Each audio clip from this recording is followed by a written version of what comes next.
Welcome to another edition of the Jungle Juice podcast. I'm Sam Gormley. He's Mick Nelson. Mick, how's it going in good old Northern Kentucky? Same old, I guess. Reds have been playing pretty good the past couple days. In true Cincinnati Reds fashion, though, sweep the Yankees, get swept by the Tigers, and now bring us back in by destroying the Rockies the last couple of nights. And I think I just saw Jonathan India had a big hit right now. I hadn't checked the score. Let's see. Redlegs are losing 3-1. So you know what? I was really surprised to learn that Rhys Hines is only 23 years old. I feel like he's been in the minor league system for a long time. I'm guessing he was a high school pick. He doesn't hit singles though. Only hits bombs. Okay, so it's funny. When I was thinking about that, like I was thinking of like a couple of people, and they actually mentioned him. I guess has the second most extra base hits in like his first two games by a Reds rookie, and the other one is Corey Dickerson. And kind of reminded me. He passed that now a little bit. He just passed it. Well, okay. He has the most extra base hits of any player in Major League Baseball history through his first two games of the season. Okay. First two games of his career. So he's literally just the new Corey Dickerson. That's fine with me. I'm worried, and I hate to be this guy because I'm not usually this guy that likes to drop the, is he actually Aristides Aquino? No, I'm gonna be optimistic because I think Corey Dickerson provided a little more for the Reds than Aquino did, right? I know Aquino had. I will say though, right, where he was just the best. When we started this podcast, I wouldn't have had it on my bingo card that we would have mentioned Corey Dickerson before we would have mentioned Joe Burrow on today's episode of Jungle Juice. If you had that on your bingo card, congratulations. Go buy yourself a lottery ticket because you probably do. On the show today, this is a show that I know we've discussed for a while, and I think both of us are really excited to dive into because we've had a thought on it, but I don't think either one of us had really kind of gotten into the nitty-gritty part of it to see really if our thought were accurate to what we thought, I guess, if you could say. So we're going to be diving into the Bengals preseason philosophy of not playing players. Should it change? Should it not? Should they stick with the same? We've looked at all of the teams across the NFL to kind of see what they've been doing compared to the Bengals and so on. That'll be an interesting discussion for us to have. We're also, Joe Burrow went on Pardon My Take, had some interesting thoughts there. We are going to discuss that as well. But before that, we want to thanks everyone for joining us today. Remember to follow us on your favorite podcasting platform. We're also on Facebook, YouTube, Twitter, all of the different ways for us. I was about to say TikTok, but Mick, I don't. Do you TikTok? No, not really. But honestly, we might want to consider doing it, as like a... Well, you can be running the TikTok for Jungle Juice because I don't TikTok. Never mind. I hate it. What about your wife? Your wife can be our TikTok expert because I know she at least watches more TikTok than the both of us. So there's She's something. Probably watching TikTok right now. Let me ask her. Hey, are you watching TikTok right now? Oh. No, she's not, I guess. She's not watching TikTok right now. Because she's watching us. That's what she's doing, I'm sure, and getting up to date on all of her favorite Bengals news. Love Island or something. Oh yeah, you just it's exactly what she's watching. I was gonna say, I just felt like that right now. Hey. This is Mick talking to his wife too, who's in the other room. Well, we were talking about. I'll tell you later.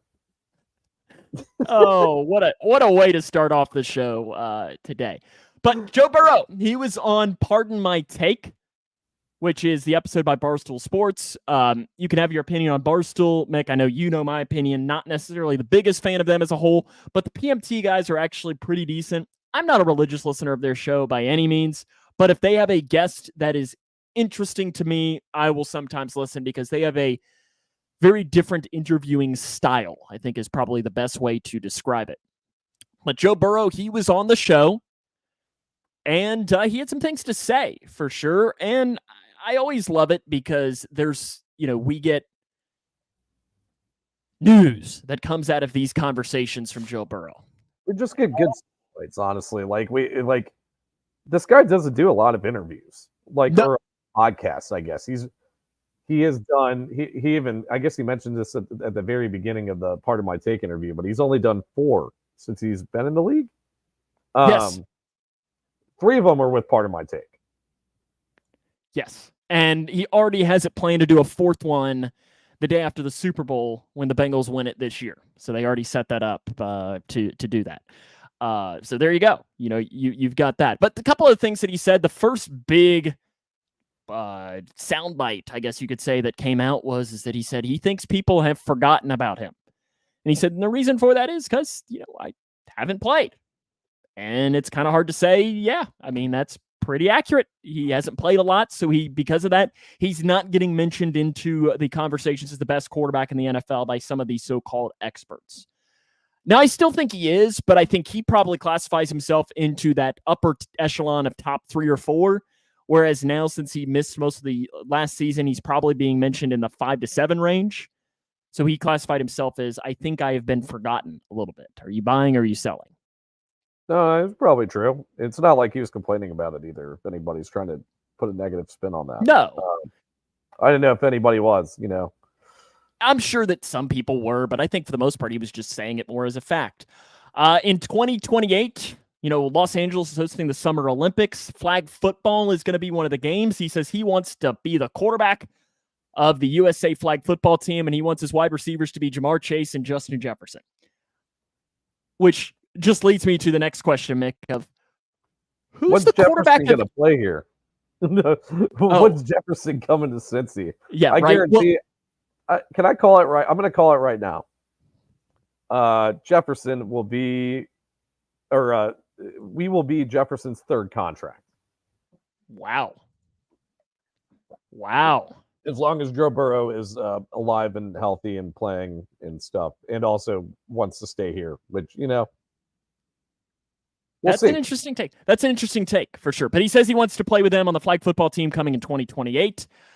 He says that his friend group chat has been on fire as of the last couple of weeks because they've been roasting him for his backless suit. Which leads me to the next question of is I would love to read this. Wear backless suits, by the way. He did. He did. And there was even a mention of somebody asked him if he was going to wear assless chaps, and he said maybe. I don't think anybody wants to see anybody at a tailgate with that because I think there's only one person that can show up in a game and do that, and that is Joe Burrow. Speaking of that, though, they asked him about celebrations and so on, and he brought up Randy Moss's fake mooning.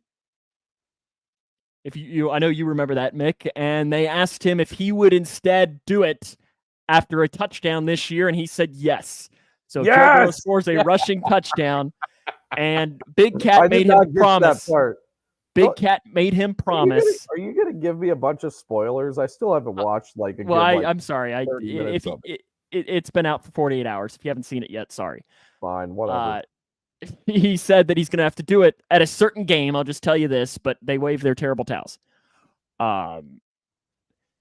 Maybe the biggest thing, the 2 biggest sound bites, though, that have come out of this interview is that for one, he again doubled down on his 18-week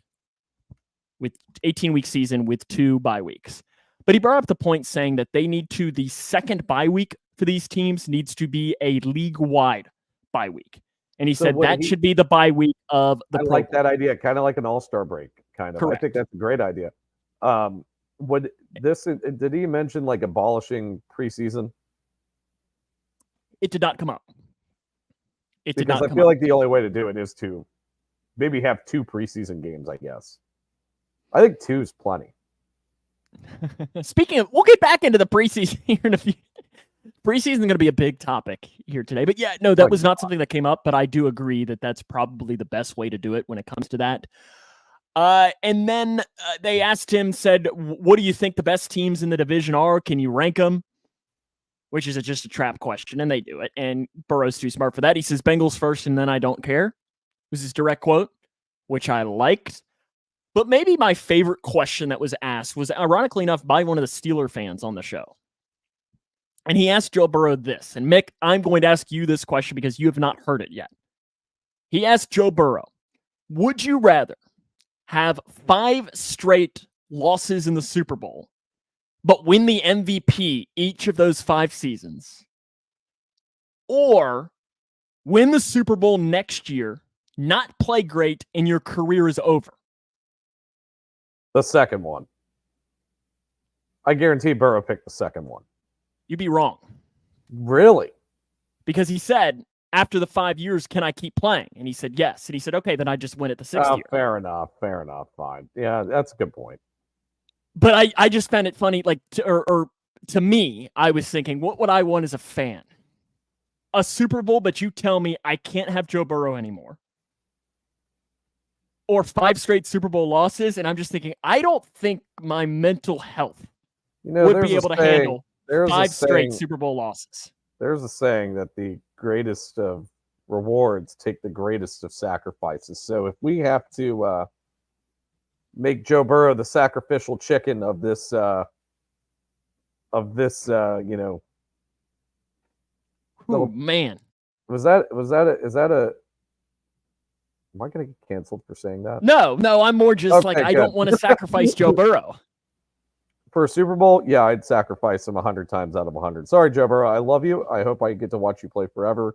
But to get to see a Super Bowl, we could see another 90s decade, and I'd be okay with it. Now, listen, there's not much I wouldn't do for a Super Bowl, but I almost take his mentality of kind of just hoping that you get into that next realm of winning it maybe that 6th year, but 5 straight losses in the Super Bowl. I don't think my mental health would survive something like that. I would be very worried that our livers would not make it. Although that would be a lot of fun. And you got to think in that stretch, we'd win a lot of AFC championship games, probably at Paycor, and that would be fun. But my goodness, I don't think I could handle it. 0-8 in Super Bowls. Yeah, I don't think I even want to think about that. Do you know how much crap we would get in the AFC North war room from all these Ravens and Steelers fans, not the Browns fans, obviously, but of being 0-8 in Super Bowls? Like I don't know. I couldn't take it. Exactly. So and then Joe Burrow's Jim Kelly. I don't want that to happen either. Exactly. Now on to our big topic, though, of the day, because I think it is an interesting one for us to discuss. Because I think it is a hot button issue when it comes to Bengals fans, really kind of everywhere. Because I think you find a lot of fans on both sides, and I think one side is a little bit heavier, and that surrounds the Bengals' philosophy when it comes to the preseason. Is the side that's heavier the one that we are not on? Well, I don't know. Well, let's go through our philosophy here and see which side we end up on before, like, kind of lay everything out, and then we'll kind of say as far as. Also, how's the poll working? You know, the poll is very much. There was a poll earlier today on the Who Dey Nation Facebook page that asked this question of should the Bengals change their philosophy in the preseason? Which, if you've just joining us or don't know what we're talking about, is not playing starters in the preseason. It's pretty much the philosophy. Some fans say, hey, that's the reason why this has been tied into the slower starts for the Bengals. Now, is it actually? Is it not? I don't know. Let's go into these stats. So I just want to start and let's go back and look at last year's preseason and how it compares. So by the numbers, out of the true starters on the offense last year for the Bengals, week 1, they had 11 snaps played in the preseason. Well, okay. Are we not counting Drew Sample snaps? Is he not? I guess he doesn't. So I didn't classify him as a starter. It's 11, and they're via Jonah Williams. Okay. So this, to me, when you look at this and spread it out across the league, that was the 3rd fewest snaps for starters and one of only 4 teams to be under 20 snaps. And that would be the Cowboys. Correct. The Rams. Actually, incorrect. No, well, I was going to say you were incorrect. Nakua had a lot of preseason snaps. Lions. Correct. Eagles. Correct. Okay. Those 3 teams. All 3 playoff teams, by the way. Correct. And those 3 teams in the first 4 weeks of the season, which is, you're trying to say, hey, get off to a faster start, combined 10-2. 10-2. to give you the snap counts on those teams, Eagles, 7 snaps played by their offensive starters through the first in the preseason. Cowboys, 10. Lions, 16. Bengals, 11. And so those are all concentrated in 3 players. Like, it's 1 player on each team, too. Correct. Because the Cowboys, it's Jake Ferguson, right? Who had the 10 snaps. I believe Eagles, that's it's right. DeAndre Swift, who had the 7 snaps. The Lions, Sam Laporta and Jahmyr Gibbs, just because they were rookies. Correct. So it's barely any at all when you look across that. And the teams had a lot of success to open it up. So that's the wide arching look at least when it comes to the offense. But what I did is I then said, okay, let's go in and let's look at the specific position groups, at least on the offensive side of the ball. Quarterback. Bengals had 0 snaps from their quarterback. Now, you can put a little asterisk by it, but at the same time, I don't think you really need to. There are 10 other teams that had 0 starting quarterback preseason snaps. Like, it's got to be like 10, right? Yeah, 10. I think it's, yeah. So I'm looking at it right now. So Bengals had 0 snaps. You can put an asterisk by them because of Burrow. He was hurt. He wasn't going to play anyways. But at the same time, I don't think he was going to play regardless because the rest of the offense didn't play. So you probably can tie into that. So the other teams that had 0 snaps out of their quarterback position. Cardinals. Well, so Cardinals. Yeah. But that you can kind of say a little bit because their starting quarterback week 1 wasn't on the team. So so let's go on to the other ones here. Cardinals out on this. So yeah. Okay. Ravens, Rams, Chargers, Vikings, Lions, Cowboys, Eagles. A lot of top-level teams. All good teams. In that realm. The teams that had the most snaps played at the quarterback position in the preseason, you're going to notice a common thread here. Colts, Commanders, Packers, Panthers, Texans. What's the one common thread between those 5 teams? First-year quarterbacks. Exactly. And really, you could say 5 rookie quarterbacks. Jordan Love technically wasn't a rookie. He technically had played a little bit, but really he was a rookie last year. But you can also throw the Raiders in there, too. I mean, I know that Aiden O'Connell didn't start the season, but he played the majority of the quarterback snaps for the Raiders in 2023. So, I mean, that's another one, too, I think. Yeah, and if you want to put that in there as well, you can do that. The average snaps played for a starting quarterback in the preseason last year was 20.4. So here are the playoff teams that finished above that as far as snaps. That's not a lot of snaps. Chiefs, Niners, Steelers, Dolphins, Bills, Texans, Packers. So just about half the teams in last year's postseason played the above average when it came to snaps in the preseason. Now, some of those were just barely over. The 49ers. Yeah, the Niners 28. And the Steelers. Yeah. 28. Steelers had 28 as well. I mean, some of these are just barely over when it comes to that as far as the average number played. The Chiefs Browns had 26. The Browns? Browns were at 32. Yep. So you're just seeing a bunch of these, just a couple really close and right above the mark when it comes to that. That's the quarterback position, I think, as a whole, is you see that 20.6, 20.4 number of average snaps. And for the most part, you're seeing some on both sides of it because, we mentioned the 0 from players like Hurts, Stafford, and so on. It's interesting. Yeah. Running back position. Did you have anything else on quarterbacks, or do you want to move on here to running backs? Yeah, move on to running backs. So the Bengals were one of 14 teams to not have their starting running back take a snap in the preseason.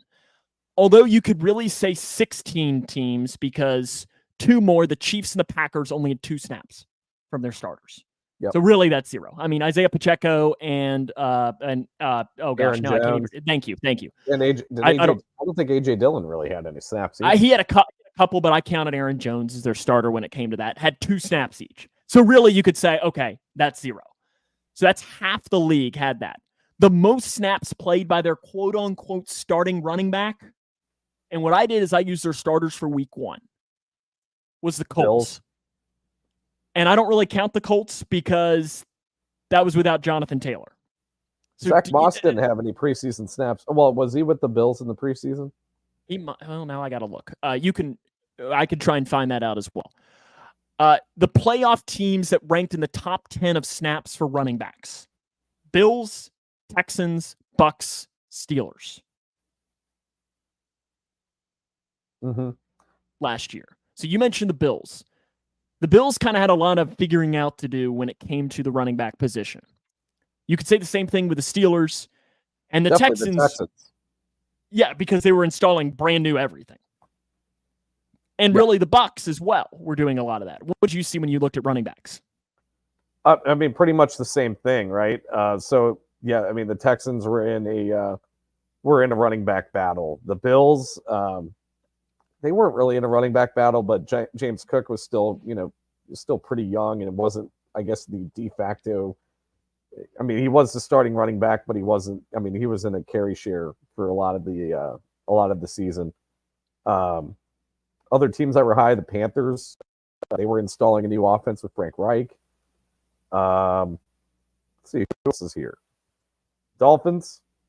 I'm not sure why the Dolphins played Mostert that much, but outlier. Brian Robinson didn't have really a full season in 2022. And he wasn't the de facto starting running back either. I think, I mean, it was kind of a competition or whatnot between him and Antonio Gibson for to see who the starting running back would be. So yeah, I mean, not much else to take away other than, they're either in position battles or they were younger running backs who didn't really have much experience in the regular season. I mean, to put things into perspective, the average number of snaps taken by a starting running back in the NFL last season was 9.8 in the preseason. Yeah. Now, it helps when really you have 16 zeros in there. That helps bring down that total. But the most snaps taken by a team were the Colts with 40. Yeah. So it's not a ton. Now, wide receiver is where I think you can get a little bit more interesting. And I combined wide receiver and tight end. I know you split yours, Mick. So let's start with combined, and then we'll go into the split. Bengals were one of 3 teams with 0 snaps for their quote-unquote main pass catchers, along with the Eagles and the Chargers. When you look at the first 4 weeks of the season, which the Bengals were 1-3, Eagles 4-0, Chargers 2-2. The teams that had the most snaps, Packers, Colts, Commanders, Broncos, Panthers. You can find a common thread between all of those teams is, Packers, new quarterback. Colts, new quarterback. Commanders, new quarterback. Yes. Broncos, I guess Russell Wilson, that was his first year there last year, wasn't it? Or was that his second year? Yeah, but new coach. But yes, you had Sean Payton. Yep. That's right. And then Panthers, new quarterback. So it's a consistency there. Now, I found it interesting. The average number of combined snaps that I found out was 81 for these teams. Again, the Bengals were at 0. 49ers, just above it at 95. Just a hair. Ravens, way below it at 27. Those were 2 of PFF's favorite offenses last year as far as grading-wise. So you see 2 completely different philosophies when it comes to that. As far as the wide receiver / pass catcher position. Cowboys had 10, Lions 16, Vikings 27, Ravens 27, Rams 30. But again, as we mentioned, the Rams, you can kind of do a little outlier there because they had a rookie in there, Puka Nacua, who had, I think... You can make the same argument for the Ravens, too, because I guarantee Zay Flowers is the guy. Correct. Yeah. What did you see as far as pass catchers? I mean, about the same thing. I mean, I think it's going to be the same across the board. Now, with the offensive linemen, it's kind of different. I feel like a lot of teams, I think the Bengals were one of the few teams that had virtually 0 offensive line snaps other than Jonah Williams. And guess what? It's because Jonah Williams was playing an entirely different position. So you had to see what he was like in the game. But yeah, I mean, I think you're going to see the same thing across the board. Now, the averages are probably a little more up on defense. Yeah,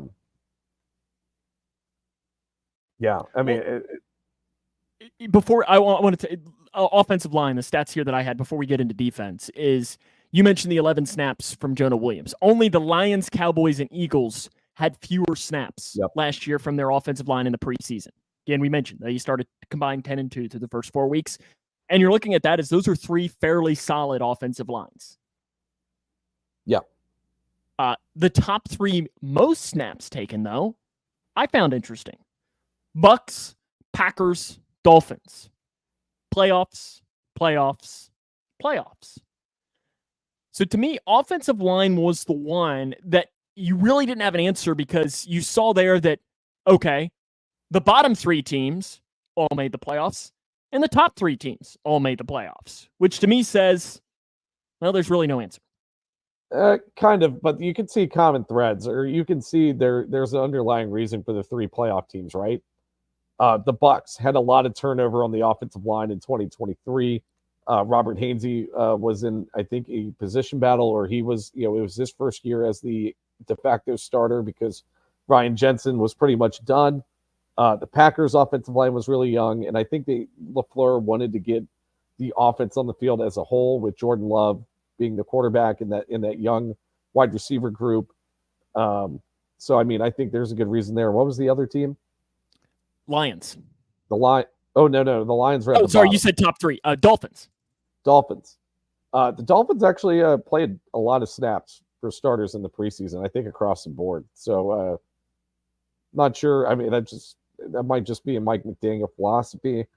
But also, I think their offensive line, I think they had a couple of new pieces on the offensive line that they wanted to get some reps in. I think Austin Jackson was probably in a right tackle battle because of how poorly he played before 2023. Now he showed a big improvement in 2023 in the year 3 or year 4 jump that a lot of offensive linemen have. But I think there's underlying reasons for why that was the case.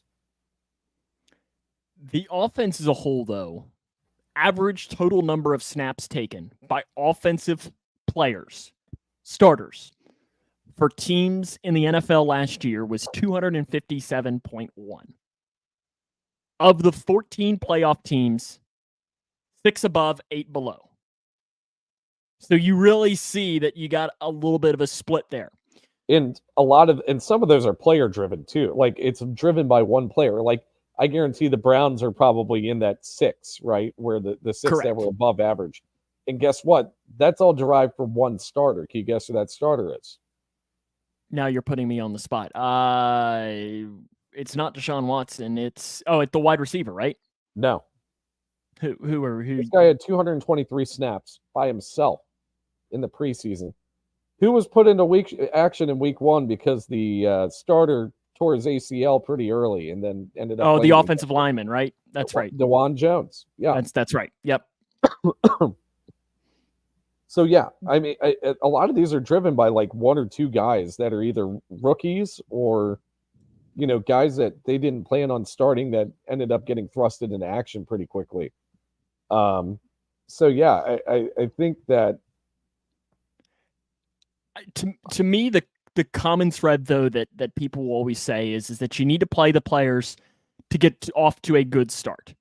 And I want to come back to that again when we're done talking about the defense, which you're gonna mention here. But to look at that, the 3 teams had over 500 combined snaps when it comes to the preseason. Packers, Colts, Commanders. All 3 of those teams started 2-2 last year. Now, I didn't dive in to see opponents based on that, and you can do a lot of looking into that. But if you're just doing basic, just pure record, they started 50%. Then you're looking, okay, let's see who the 4th best team most snaps were. Panthers. Oh, yeah, they started 0-4. Okay, who took the fewest total snaps? That would be the Eagles. Oh, they started 4-0. Cowboys. 10 snaps. They started 3-1. 3rd is the Bengals. Now, I think you kind of can throw a little bit of an asterisk on that, but again, we can come back to that in a moment. Defense, what did you see? I mean, more of the same, really. I mean, I think it had to do with new defensive systems being put in place. I did more of a comprehensive look from the defense. I guess I didn't really look by position group just because I was kind of running out of time doing this. But the Bengals were kind of on the lower end. I think I had a total of 106 snaps played. And all of that was one drive. That was the drive against the Falcons. I think it was 2. Or some of them were in for a second. I think Logan Wilson was in for a second, and primarily it was the one drive against the Falcons, though, wasn't it? That ended up being like a 16-play drive, wasn't it? Yeah. Or some 18 plays. It was some wild amount. Yeah. But you have, I mean, it's also kind of the same teams, though, for the offense as for the defense. So, I mean, you had the Packers the Packers were pretty high up in snaps played on the defensive side. The Texans were up there. The Bills surprisingly play a decent amount of preseason snaps across the board. I think they were probably middle of the pack offensive wise, but defense they were up there. They were fifth offense wise. Fifth offense wise. Okay. Browns were pretty high. Again, new system. Jim Schwartz coming in. They also had a couple of position battles on the interior defensive line. But yeah, I think you're kind of seeing more of the same things. There's underlying reasons for why a team plays a lot of snaps and why a team doesn't play a lot of snaps in the preseason. Yeah, I agree. And to me, as far as let's go takeaways, at least what I came away with, and then let's specify it to the Bengals in a moment. To me, my takeaway is that there's absolutely no correlation between playing in the preseason and having a successful start to the NFL season. I agree. And the stats kind of back it up. They do. Because as we just mentioned, okay, the teams that played the most, 2-2, 2-2, 2-2. Teams that played the fewest, 4-0, 3-1, 3-1. Now, again, you can say, okay, there are interesting things about each of those teams. Maybe they played together more and so on. And I think you could say, hey, throw that together with some of the things for the Cincinnati Bengals as well. Yeah. As a whole, Bengals takeaways from this. And I think let's just open it up of, what do you think the Bengals should do this preseason? Well, the numbers kind of speak for themselves. There is no correlation one way or the other that preseason snaps equals early start success or long-term season success as a whole. So if there's no correlation that suggests that you're going to be more successful early on in the season by playing more snaps in the preseason, and you have significant money invested at the quarterback position, you've got what people think is a Super Bowl caliber roster as a whole. I'm not so sure about the defense, but the offense for sure. Why even risk it? And I agree. I don't think, and I think, you have some group of fans, and maybe you watching or listening, you are in this group. And I'm sorry, I can't wrap my brain around why you think of, what is it, the second preseason game is at the Bears, I think. Isn't that right? Yeah. I think that's right. So August the whatever it is, 17th, 18th, whatever that might be, that Saturday. Does Joe Burrow taking one series against the Bears, is that actually going to help? No. And to me, it's just like, and what benefit does it have him to play a half? Because also a lot of this too goes is, and maybe the Bears aren't going to be the exact example for this, but what happens if the Bears coach, Eberflus, says, hey, you know what? We're not going to play our defensive starters. We're just going to play our backup guys. It's going to be our practice squad corners that are going to be going up against, some of these guys because we don't want to get our guys hurt. Does that help Joe Burrow and Jamar Chase at all if they're going up against a guy that's going to be working at the local Walmart in 2 weeks? No. I mean, I don't know if he's working at the local Walmart, but yes, I but see you get what I'm saying. Yes. That's how Kenny Pickett hype happens. Because I don't know if you remember last preseason, Kenny Pickett played a decent amount of preseason snaps, like a very healthy amount for a starting quarterback, and just played absolutely lights out in the preseason. They're like, oh, wow, Kenny Pickett time. What did he do in the regular season again? Like, threw less than a touchdown per game? Yeah, I think 8 touchdowns, 9 interceptions. Something like that. Something like that, yeah. And also, my biggest thing is, and it's kind of what you just said, is there's the loud vocal group of this focal point as far as being anti, or I guess pro playing in the preseason, having these guys. And I think for a large portion of that group, there is an extra like sliver of that is also the people that say Zach Taylor can do no right. Those people, I already know if Joe Burrow goes out there and something happens to him, it could be he has a throat contusion. Remember that? Or just some freak injury that even if he misses, let's say the first 4 weeks of the season, he misses up to week 2 and doesn't play in Kansas City against the Chiefs. Those fans will be calling for Zach Taylor's head because Joe Burrow was playing in the preseason. Exactly. I actually told my dad this like in the grocery store today because I was telling him about the show, and I was like, yeah, these people that are pissed about no preseason, Joe Burrow would get hurt preseason, and these guys would be livid that he played at all in the preseason. So to me, and I think I saw a comment earlier today that had saying you can't play in fear, something along the lines of that. And his sense is that the fear needs to outweigh the benefits. I guess you can't play with fear if it has potential benefits. But to me, the potential benefits do not match the potential fear. Does that even make sense? Do you get what I'm trying to say there? Yeah, risk reward. Yes. You put more risk reward on there. Like you're subjecting yourself to very high risk with very little reward consequences to be made of them. Yeah, it's just, the philosophy as a whole, I think for Zach Taylor is if Joe Burrow comes to him and says, hey, Zach, I'd like to play a series. Okay. Do it. Okay. We'll give you Dolphins. We'll give you a Dolphins 2021 preseason. Except Jamar Chase will catch it this time. Remember that? That I think, because Joe Burrow's taken 3 preseason snaps in his career, and I think, 2 handoffs and a drop screen? Yep. And that's kind of the thing, too, is, okay, let's say he does that. What the hell benefit does that bring him? None. Not a lot. No. I mean, other than it's appeasing Joe Burrow if he wanted to do that. To me, too, is when you look at the Bengals training camp schedule, they have 2 aspects that are going to help them out even more.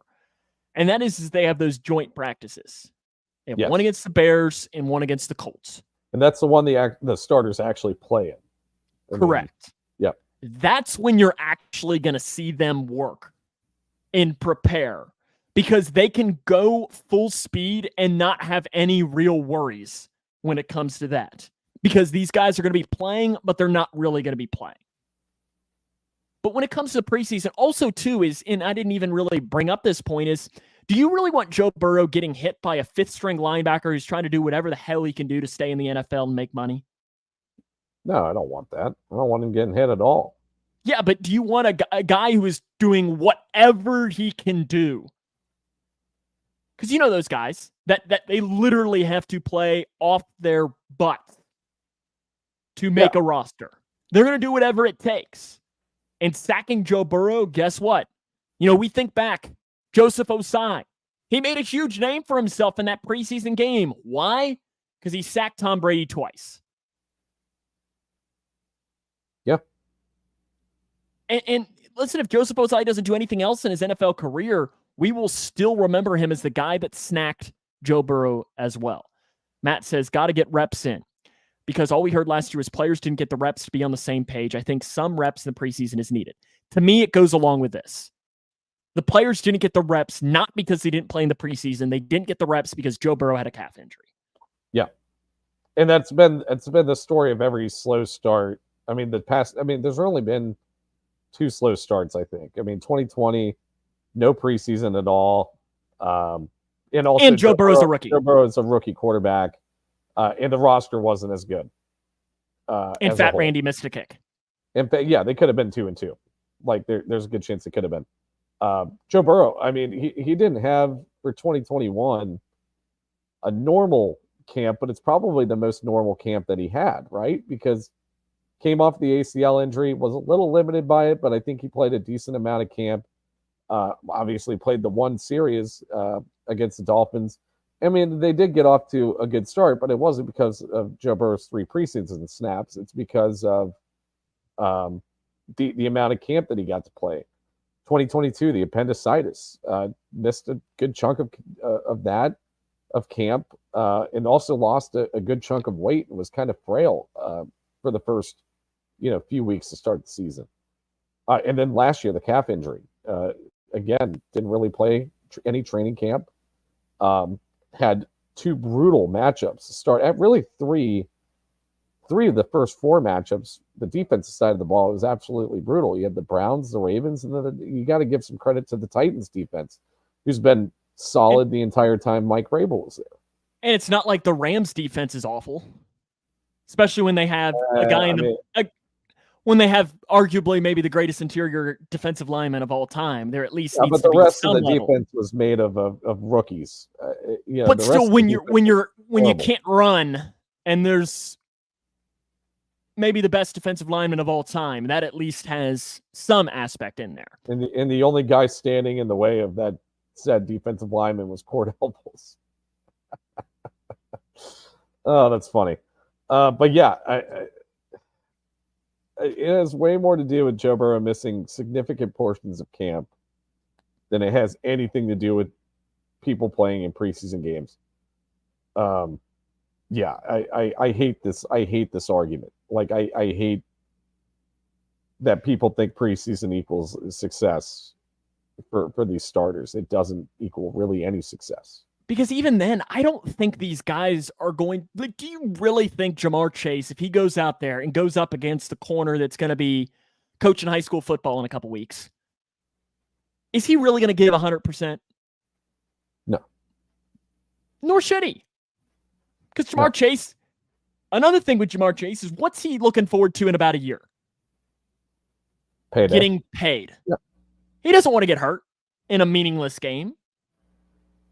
They're meaningless. They mean absolutely nothing. And you can just look around the stadium and see, season ticket holders. Mick, we've already discussed. We're not going to both home preseason games.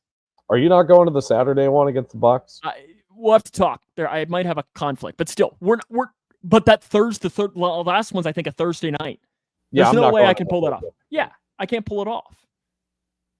So, but the Thursday night game against the Browns in December, you better believe we're going to be there. Yeah. Because regular season means more. It means more to the players, just like it means more to the fans as well. I want to wrap it up, too, with this last question for you, Mick.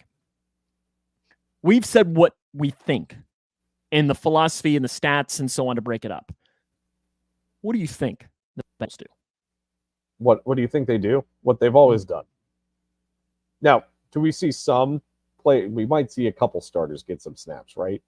You might see Chase Brown get some snaps. And maybe Zach, I don't know if you even see Zach Moss get any snaps. I think you're going to see Jermaine Burton. You're going to see Burton get snaps. You're going to see a lot of Mims. Yes, you're going to see a lot of Mims. You might even see Trent Brown a little bit. Yeah, because I think you mentioned this too when we were talking about a couple of those teams is a lot of those high snap counts were because there were position battles. Now, it could be one of these things that when training camp starts, I think it's 2 weeks from today, that Trent Brown in that first week just absolutely destroys Mims, and it's really not a competition. And from day one, pretty much Trent Brown is, or vice versa, that Mims comes in and he's the next Willie Anderson, and he's mauling everybody, and you get that aspect in it to where you don't have a competition. But I really think Trent Brown is your starter right now. But I'm interested as to how close Mims is. If you're getting and I think he's a little closer than some fans really think as far as potentially being the right tackle starter. So I think you're going to see a lot of snaps between those two. But I mean, do you need to see Orlando Brown play? No. Ted Karras? No. Joe Burrow? T. Higgins? Jamar Chase? Nope. Logan Wilson? Trey Hendrickson? So you will see. I think we'll see a series or two out of the defense. I think there's a good chance we see.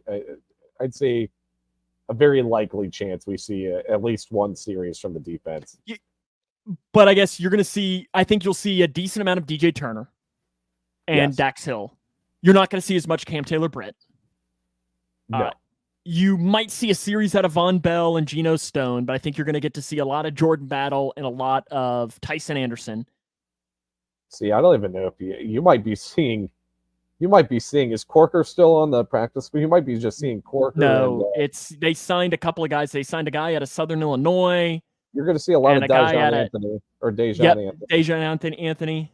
So yeah, you're going to get a lot of those opportunities to see in Tyson Anderson. Joey says, Mims has been doing great according to everyone in the building, which is what you should expect from coaches talk about their first round pick, but it's probably true because players are also saying it. And that is the hope. Because if Mims comes out and he is a first round pick, like right off the bat, the Bengals are in a great space because they have PJ Jules. Thanks, Mark. PJ Jules is the safety out of Southern Illinois. Got to go to our Illinois guy. Hey, well, yeah, he's actually a Southern Illinois alum, I think, or is he Illinois State? I think he's Illinois State, and I think you might have just ticked him off there by saying that. I think that's like saying I went to Marshall. I'm not a Salukis fan, okay, Mark. I'm not a Salukis fan. Or be like telling a proud Western guy that you went to Marshall. Like, I actually have standards. Remember that. I think Mark went to Illinois State. He'll probably let us know. And I think he might have blocked you by now, and he's never going to talk to you again for saying that he went to Southern Illinois. Is Southern Illinois the okay? Yes, he went to Illinois State. His dad, I guess, maybe was a Saluki. Okay, so maybe he doesn't hate the Salukis' dad.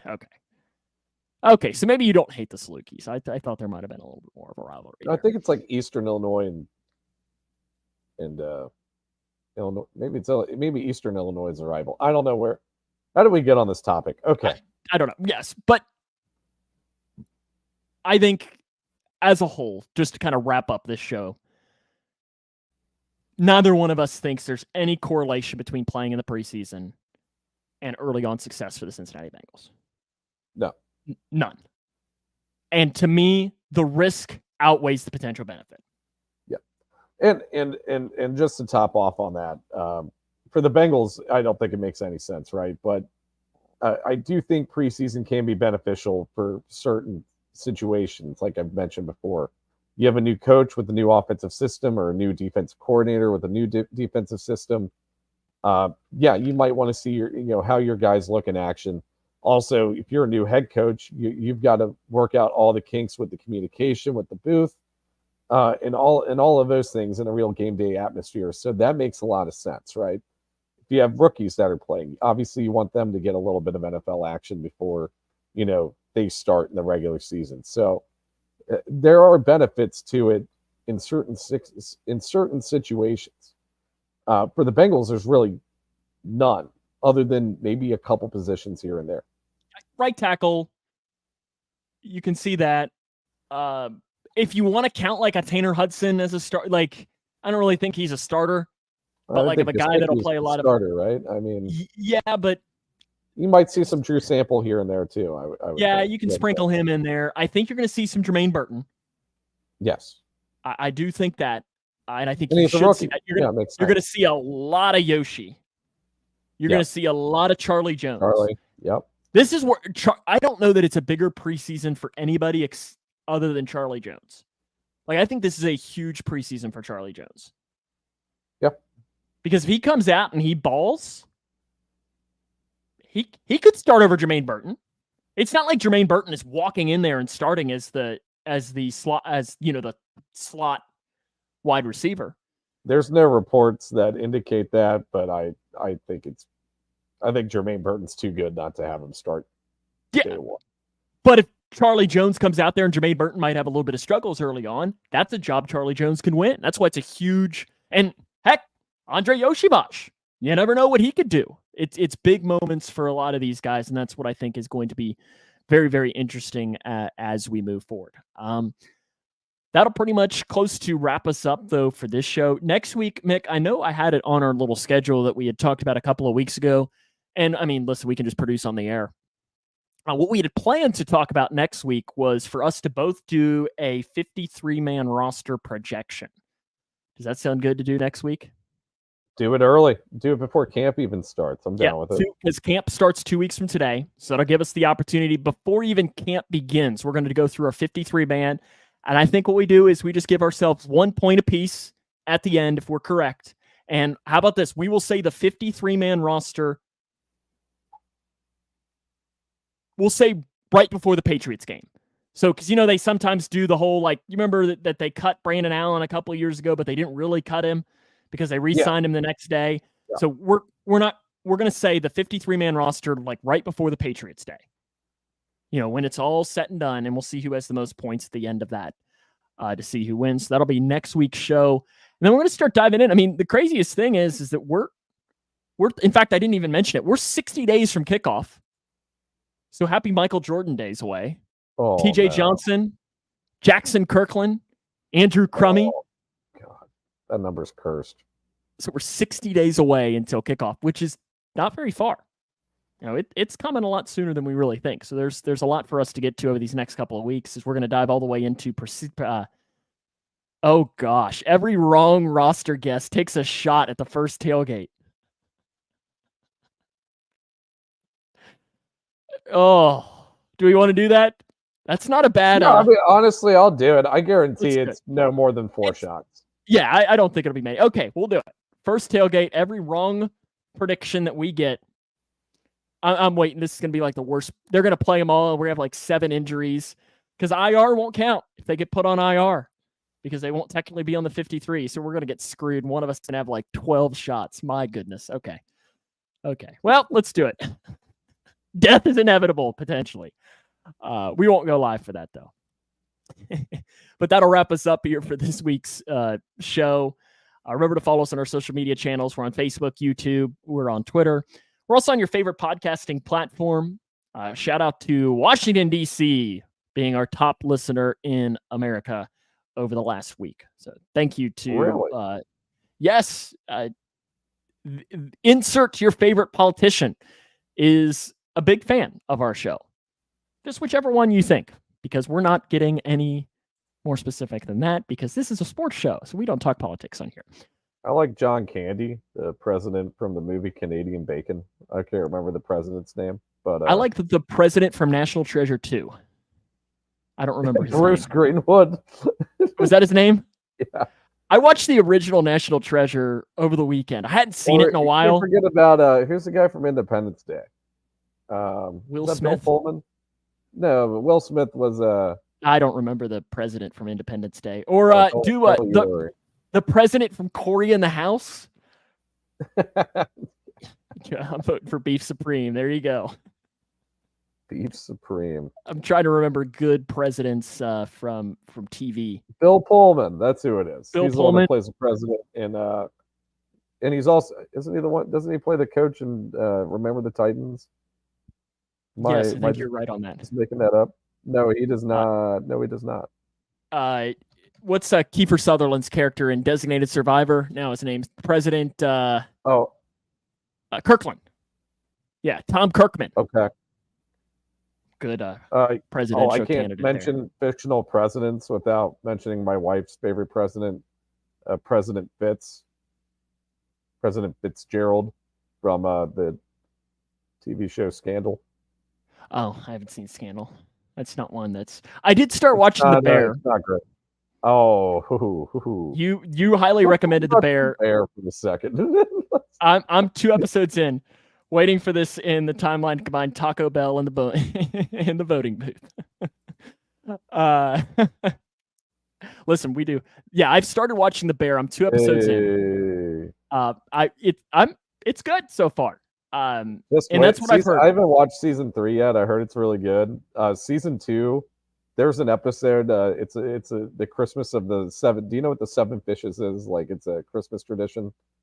I think it might be an Italian Christmas tradition. I might be wrong, but that might be the most intense episode of television I've ever watched. And yes, that includes the Ozymandias episode from Breaking Bad.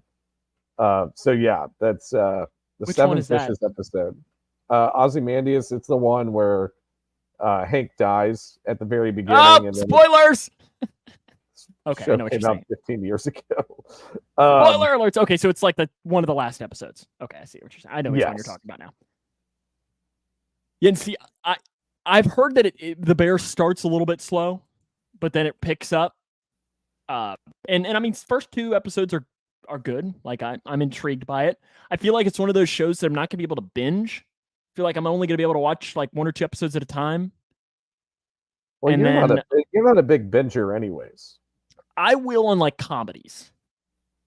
So like Well, I can go in, just sit there doing other things while it's on in the background, pretty much. yes, and in the Bear you actually have to pay attention. Correct. Like I mean, I'm re-watching, or I guess technically watching for the full of it because I've only seen like bits and pieces Modern Family right now. Yeah. And that's when I can binge because, for one, if I miss a little bit of it, it's stupid humor. I'm not really going to miss anything pertinent to the show. Yeah. Whereas the Bear, I've learned that I've even had to scroll back. Like Breaking Bad, you're going to miss something. Better Call Saul, you're going to miss something when it comes to that. I'll tell you what. So I've watched Breaking Bad and Better Call Saul I've definitely have watched Breaking Bad more than 10 times. Oh, wow. And Better Call Saul is probably on my 3rd or 4th time already. You always find just one small little detail. I always find one small little detail each time I rewatch one of those shows, which shows how good of a show it is, honestly. Yeah, you just got to think that Alex Schubert reminds me a lot of Todd. Oh, God. Oh, no. No, I'm kidding. Oh, no. That was just for him. And Tommy's Uncle Jack. Oh, my. Now that's even worse. I'm just kidding. That's even, just because he's from West Virginia? My goodness. Better Call Saul. It's long. The first season or two is a little slow. The first 3 seasons are really slow. Really, up until season 5. But I did a really good job when it came to Better Call Saul, and I'm not going to give any spoilers here, of not spoiling myself. And there's a moment, and Mick, you're probably going to know what I'm talking about, with Lalo and another character in an apartment that I did not see coming at all. And I remember it's one of the only times in a TV show that I've literally almost. Are you talking about what happened in the last season, or what happened? Yeah, it had to have been one of the last seasons as well. Something that happened. The one where so and so may have been deaded. Yes. Okay. Yes. Yeah. So, and that was one of the only times that I have really just been like, wow. Like I did not like I don't know. It just was something that completely threw me off. The last season came out like 3 years ago. We can talk about it. But I like to, in case somebody is watching it right now, that, okay, how about this? If you've never seen Better Call Saul, or you are watching it or planning on watching it, hang up, come back in a minute. Okay. When Howard gets shot, I'm like, whoa, I didn't see that coming at all. Just blown away. Blown away. I remember seeing like a comment somewhere for season 6 of Better Call Saul. Like everybody thought Nacho was going to get killed by Lalo and Howard would kill himself. Mm-hmm. And Vince pulled the little old switcheroo with Nacho taking himself out. And I will say, for how good Giancarlo Esposito is as the actor of Gus, I can't remember the actor from Lalo's name. Tony something. Tony. He's phenomenal. Yeah. Lalo's like the best villain, one of the best villains of any. Because you want to like him. I do like Lalo. He's a terrible person. It's kind of how I feel, but he's so entertaining to watch too. And I think that's the reason why I love watching Lalo. It's kind of like the same way I feel about Homelander and The Boys. Like I know Homelander is just an awful, awful piece of filth being. But I mean, Anthony Starr just commands every scene with him in it. He's just he's just so freaking entertaining to watch. To me, though, if we're talking about TV shows that I just very much enjoyed, and I now have seen that it is now on Netflix, so I would highly recommend, if you have Netflix, you're looking for something to watch and you haven't. Not for everyone, but I still think it's my favorite TV show of all time. Dexter. No. I honestly, on rewatch, I hate Dexter more and more each time. Really? Yeah. Season 4 is phenomenal. It's okay. I will say this to give you a little bit. One, Chuck Hamilton. Shout out to Hamilton. One of our former, advisors in high school.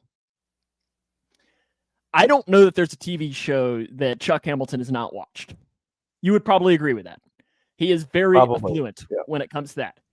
He's a big media consumer. He loves media. Correct. He said season 4 of Dexter is the greatest season of television ever created. Yeah, I don't agree with that at all. But he just like all of you are entitled to your own opinions. The Trinity Killer. Season 5 of Breaking Bad is by far the best season I've ever watched in any show. Yeah, and see, Breaking Bad, I don't know well enough to like. I know it, but I'd have to sit and think about what season 5 is. Now, Dexter, the downside is at the finale. Have you watched the newest season of it? I have not watched the New Blood. No, I watched it, and it was one of those that at the end I had to go to Reddit to read on how I felt about it. If you get what I'm saying. Yeah. Like I couldn't tell whether I loved it, I hated it, or really how I felt. I'm probably not going to watch it. Any spoilers? Does Dexter reunite with Harrison? Yes. Is Hannah McKay back? No. What? Isn't she his guardian? Okay, again, if you don't want a spoiler of the new season of Dexter, leave. Again, we're so off topic right now, but whatever. Leave for a minute or so. Okay. No, Hannah apparently died of cancer, is what they said. So I think that's their way of saying they didn't have enough money to pay her as actress, so they just killed her off. But that's also the reason why Harrison tries to go and find Dexter in Vermont or New Hampshire or wherever the hell he ended up. I don't remember. It was some northeastern town. The ending, though, is where it's like, ooh. I don't know. It just, I couldn't tell whether I loved it or not. So it's like the first ending of Dexter, where you're like, really? Man just drove his boat down to a hurricane and then survived somehow. Yes. Kind of. I don't know. We're off topic enough. I didn't realize we were going to have... I know, like, The Growler, which is, Paul Dehner Jr.'s podcast, he'll usually dedicate about 10 minutes at the end of every podcast sometimes to talk about Survivor. I'm not a fan of Survivor, so maybe we'll do our Breaking Bad talk every 10 minutes in every Why don't we just start watching Love Island? There's a lot of content out there. Oh, God. I don't think I despise myself quite that much. We'll get Sam on for the Love Island segment. My wife, Sam. Yes. Because do you watch it with her? No. Or we could talk. The Bachelorette just started too, so we could. I do know that. Do you watch that? Yeah, I watched Bachelorette. It's a great time. Of course you do. Of course you do. Of course. So, Mark, I need to start Below Deck. That is on our list of Bravo shows. I don't know what that is. We've watched Vanderpump Rules and what's the other one? Summer House, and I think Below Deck is we're watching Top Chef right now, which I love. Top Chef. The reality series profiles a group of young people who work aboard yachts that measure over 100 feet long.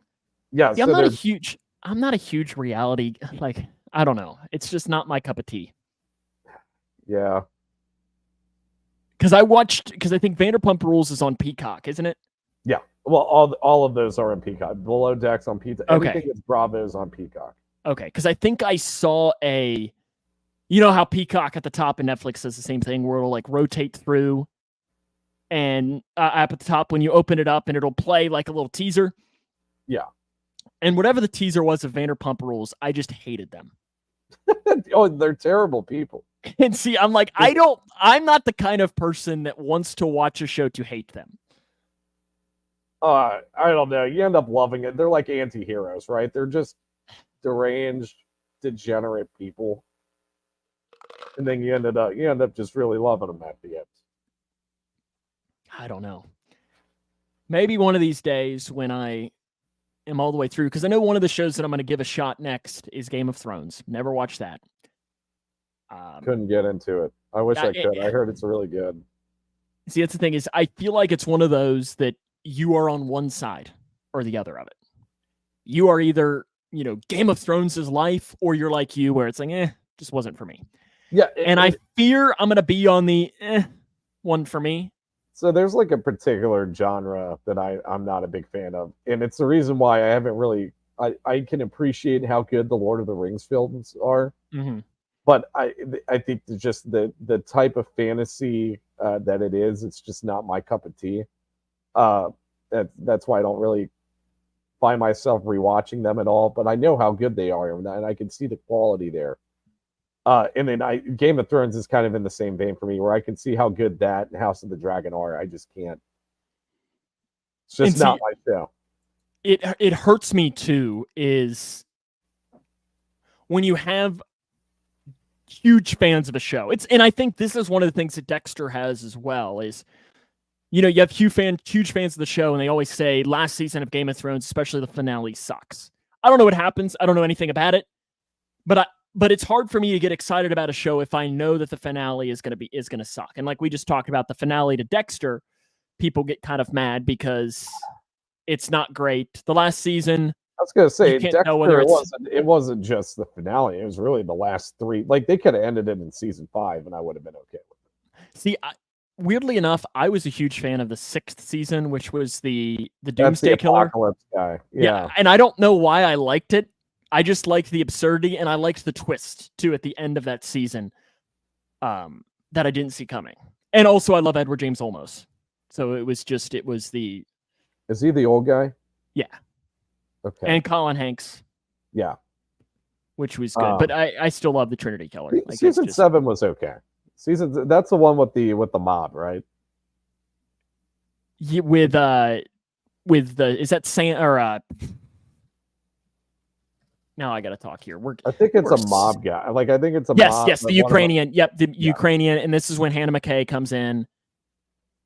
And then 8 is where you get the therapist and the brain surgeon and all that. I hated that episode or that season. Speaking of the lady that plays Hannah McKay, Yvonne Strahovski, I think that's how you pronounce her name. If you've ever seen The Handmaid's Tale or whatever, no. Really depressing. I couldn't get through like more than a couple seasons of it, but her character in that is absolutely menacing.